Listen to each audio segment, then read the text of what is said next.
Everybody asking how we doing, say we good. It ain't the business, but they in it. I don't know why. Revolved around my life after I found another. Assalamualaikum warahmatullahi wabarakatuh. Perkenalkan, nama saya Siti Nur Jamila dari Prodi D3 Keperawatan semester 1.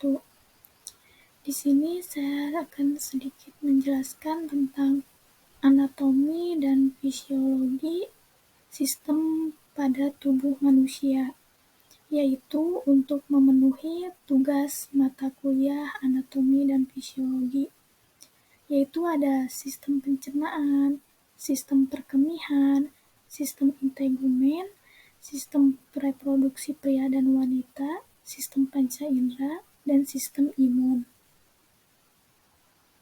Yang pertama yaitu sistem pencernaan. Anatominya ada mulut, esofagus, lambung, usus halus, usus besar, rektum, dan anus. Fisiologi dari sistem pencernaan, makanan masuk ke mulut dan dihancurkan menjadi partikel kecil, maka akan terjadi pengasaman oleh enzim amilase dan sialin. Makanan akan melewati faring, esofagus, dan masuk ke lambung. Di lambung terjadi pengasaman makanan oleh asam lambung.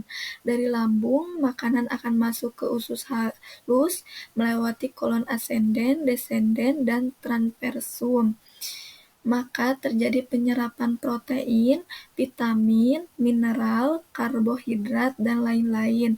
Maka makanan akan masuk ke usus besar, melewati duodenum, ileum, yeyunum, dan terjadi penyerapan cairan secara besar-besaran.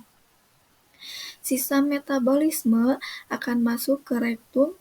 Di rektum terjadi pewarnaan feses oleh zat yang namanya sterkobilin dan keluar melewati anus.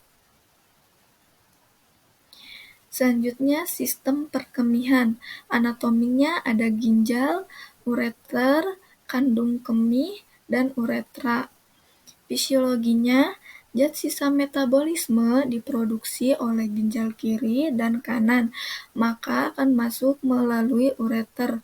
Dari ureter masuk ke kandung kemih. Di kandung kemih terjadi penampungan urin sebanyak 150 cc sampai 300 cc dan terjadinya miksi atau respon buang air kecil, kemudian keluar melewati uretra.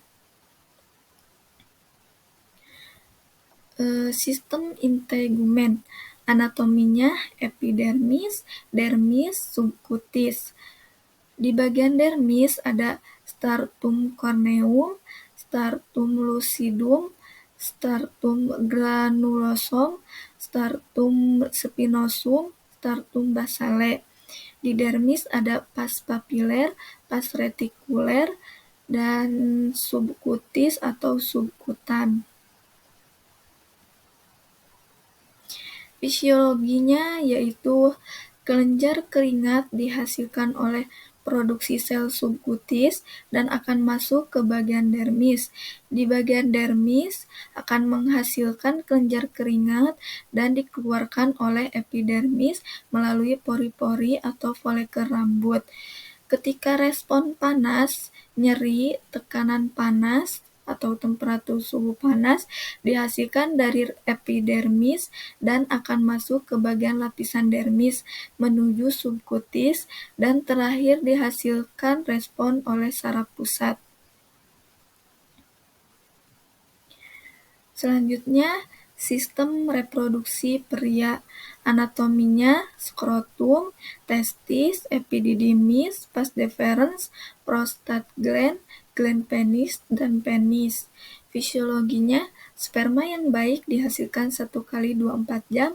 Produksi yang pertama dari testis, melewati epididymis, melewati vas deferens, dan masuk ke prostat.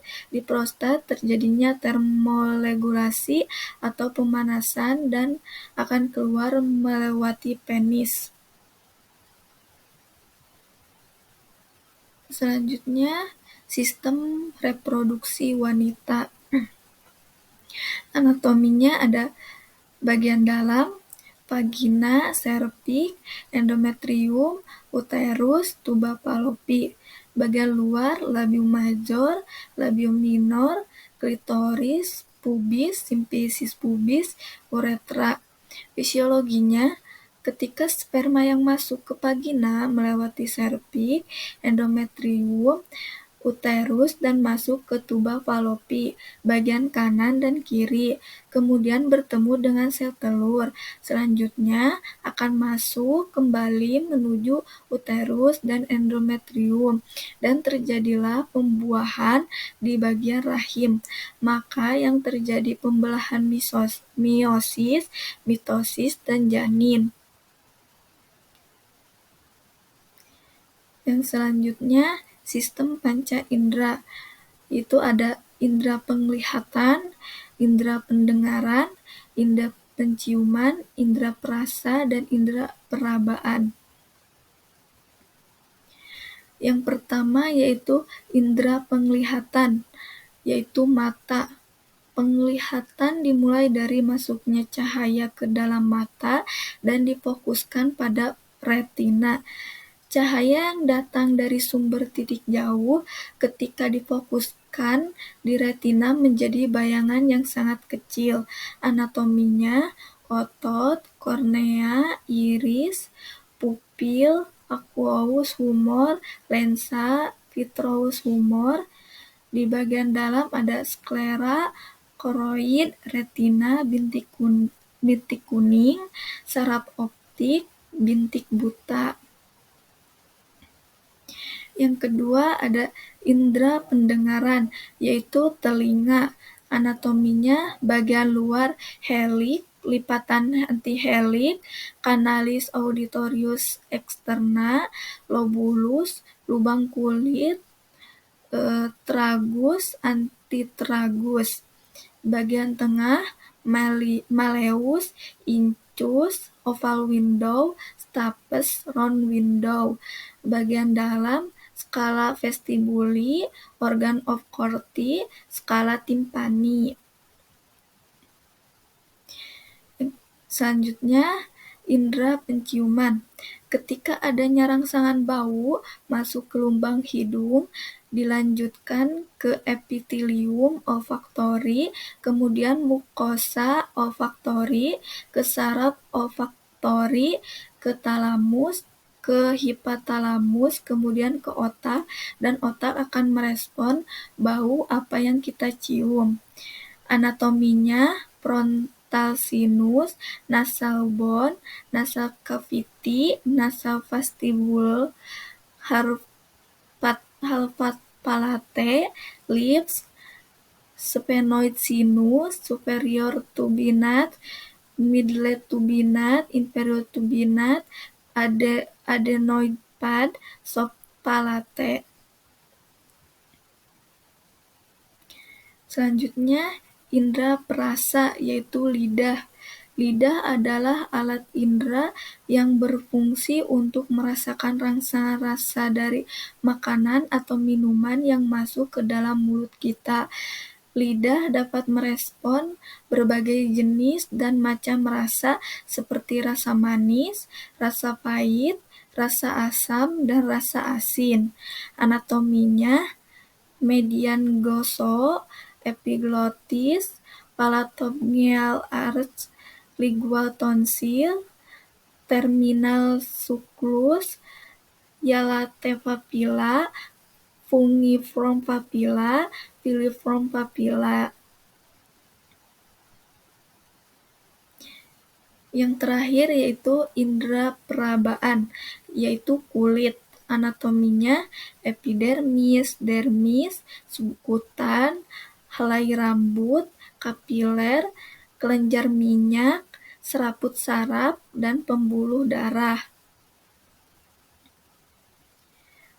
Yang terakhir dari 6 sistem itu ada sistem imun. Anatominya, organ sistem imun berada di seluruh bagian tubuh organ limfoid. Organ limfoid rumah bagi limfosit. Jaringan limfoid primer, kelenjar timus, sumsum tulang, jaringan limfoid sekunder, berkapsul, limpa, dan kelenjar limfoid. Tidak berkapsul, tonsil, jaringan limfoid di kulit, saluran napas, kemih, dan reproduksi.